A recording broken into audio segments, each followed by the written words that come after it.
ओम प्रिय बृहस्पतये नमो नमः। गुरुवार की व्रत कथा। बृहस्पतिवार की व्रत कथा। प्राचीन समय की बात है। एक नगर में एक बड़ा व्यापारी रहता था। वह जहाजों में माल लदाकर दूसरे देश में भेजा करता था। वह जिस प्रकार अधिक धन कमाता था, उसी प्रकार दिल खोलकर दान करता था। परंतु उसकी पत्नी अत्यंत कंजूस थी। वह किसी को एक दमड़ी भी नहीं देने देती थी। एक बार सेठ दूसरे देश व्यापार करने को गया था। पीछे से बृहस्पति देव ने साधु वेश में उसकी पत्नी से भिक्षा मांगी। व्यापारी की पत्नी बृहस्पति देव से बोली, हे साधु महाराज, मैं इस दान पुण्य से तंग आ गई हूँ। आप कोई ऐसा उपाय बताएं जिससे मेरा सारा धन नष्ट हो जाए और मैं आराम से रह सकूं। मैं यह धन लुटता हुआ नहीं देख सकती। बृहस्पति देव ने कहा, हे देवी, तुम बड़ी विचित्र हो। संतान और धन से कोई दुखी होता है?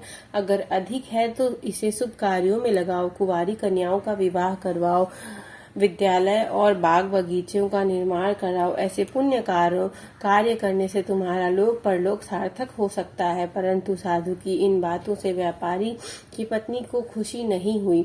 उसने कहा, मुझे ऐसे धन की आवश्यकता नहीं जिसे मैं दान दूं।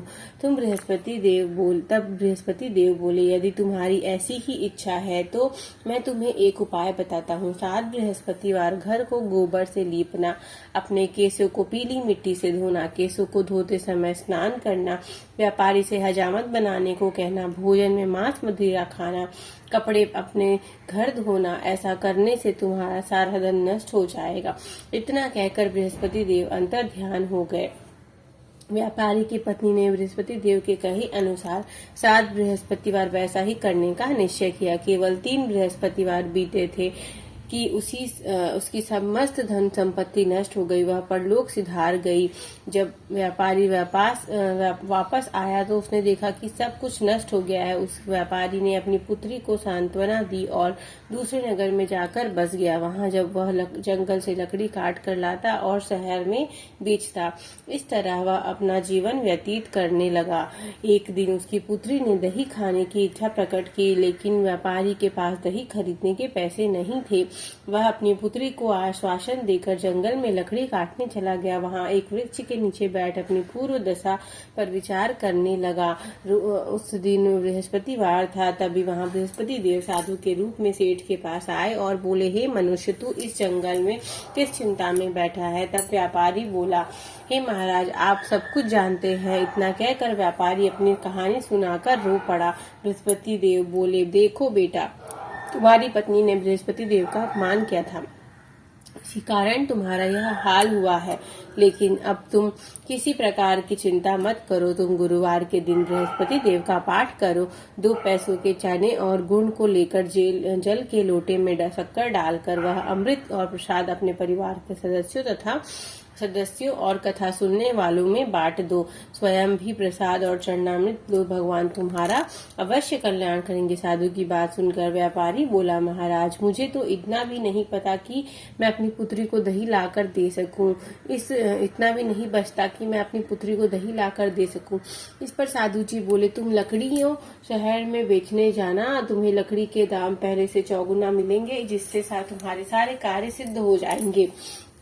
उसने लकड़ियां काटी और शहर बेचने के लिए चल पड़ा। उसकी लकड़ियां अच्छे दाम में बिक गई, जिससे उसने अपनी पुत्री के लिए दही लिया और गुरुवार की व्रत हेतु चना गुड़ लेकर कथा की और प्रसाद बांटकर स्वयं भी खाया। उस दिन से उसकी सभी कठिनाइयां दूर हो गई। परंतु अगले बृहस्पतिवार को वह कथा करना भूल गया। अगले दिन वहां के राजा ने एक बड़ा यज्ञ का आयोजन कर पूरे नगर के लोगों को भोज का आयोजन किया था। राजा की आज्ञा अनुसार पूरा नगर राजा के महल में भोज करने आ गया। लेकिन व्यापारी व उसकी पुत्री तनिक विलंब से पहुंचे, अतः उन दोनों को राजा ने महल में जाकर भोजन कराया। जब वे दोनों लौट कर आए तब रानी ने देखा कि उसका खूंटी पर टंगा हुआ हार गायब है। रानी को व्यापारी और उसकी बेटी पर संदेह हुआ। उसका हार उन दोनों ने ही चुराया है। राजा की आज्ञा से उन दोनों को कारावास की कोठरी में कैद कर दिया गया। कैद में पड़कर दोनों अत्यंत दुखी हुए। वहां उन्होंने बृहस्पति देवता का स्मरण किया। बृहस्पति देव ने प्रकट होकर व्यापारी को उसकी भूल का आभास कराया। उन्हें सलाह दी कि गुरुवार के दिन कैद खाने के दरवाजे पर तुम्हें 2 पैसे मिलेंगे। तुम चने और मुनक्का मंगवा कर विधि पूर्वक बृहस्पति देवता का पूजन करना, तुम्हारे सब दुख दूर हो जाएंगे। बृहस्पतिवार को कैद खाने के द्वार पर उन्हें 2 पैसे मिले। बाहर सड़क पर एक स्त्री जा रही थी। व्यापारी ने उसे बुलाकर गुड़ और चना को लाने को कहा। इस पर वह स्त्री बोली, मैं अपनी बहू के लिए गहने लेने जा रही हूँ, मेरे पास समय नहीं है। इतना कहकर वह चली गई। थोड़ी देर बाद वहां से एक और स्त्री निकली। व्यापारी ने उसे बुलाकर कहा, हे बहन, मेरे बृहस्पतिवार की कथा करनी है, तुम मुझे 2 पैसे का गुड़ चना ला दो। बृहस्पति देव का नाम सुनकर वह स्त्री बोली, भाई, मैं तुम्हें अभी गुड़ चना ला कर देती हूँ। मेरा इकलौता पुत्र मर गया है, मैं उसके लिए कफन लेने जा रही थी, लेकिन मैं तुम्हारा काम करूंगी, उसके बाद अपने पुत्र के लिए कफन लेने जाऊंगी। वह स्त्री बाजार से व्यापारी के लिए गुड़ चना ले आई और स्वयं भी बृहस्पति देव की कथा सुनी। कथा के समाप्त होने पर वह स्त्री कफन लेकर अपने घर गई। घर पर लोग उसके पुत्र की लाश को राम नाम सत्य कहते हुए शमशान ले जाने की तैयारी कर रहे थे। स्त्री बोली, मुझे अपने लड़के का मुख देख लेने दो। अपने पुत्र का मुख देखकर उस स्त्री ने उसे मुंह में प्रसाद और चरणामृत डाला।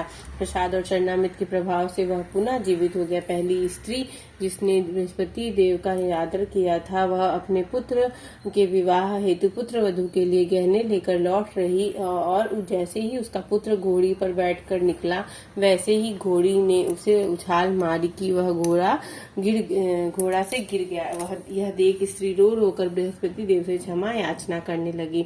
उस स्त्री की याचना से बृहस्पति देव साधु वेश में वहां पहुंचकर कहने लगे, हे देवी, तुम्हें अधिक विलाप करने की आवश्यकता नहीं है। बृहस्पति देव का अनादर करने के कारण हुआ है। तुम वापस जाकर मेरे भक्त से क्षमा मांगकर कथा सुनो, तब तुम्हारी मनोकामना पूर्ण होगी। जेल में जाकर उस स्त्री ने व्यापारी से माफी मांगी और कथा सुनी। कथा के उपरांत वह प्रसाद और चरणामृत लेकर अपने घर वापस गई। घर जाकर उसने अपने पुत्र के मुख में डाला। चरणामृत के प्रभाव से उसका पुत्र भी जीवित हो गया। उसी रात बृहस्पति देव ने राजा के सपने में आए और बोले, हे राजन, तुमने जिस व्यापारी और उसकी पुत्री को जेल में कैद कर रखा है, वह बिल्कुल निर्दोष है। तुम्हारी रानी का हार वहीं खूंटी पर टंगा है। दिन निकला तो राजा रानी ने हार खूंटी पर लटका हुआ देखा। राजा ने उस व्यापारी और उसकी पुत्री को रिहा कर दिया और अपने आधे राज्य देकर उसकी पुत्री का विवाह उच्च कुल में करवाकर दहेज में हीरे जवाहरात दे दिए। इसी तरह बृहस्पतिवार की कथा संपूर्ण होती है। ओम बृहस्पतये नमो नमः।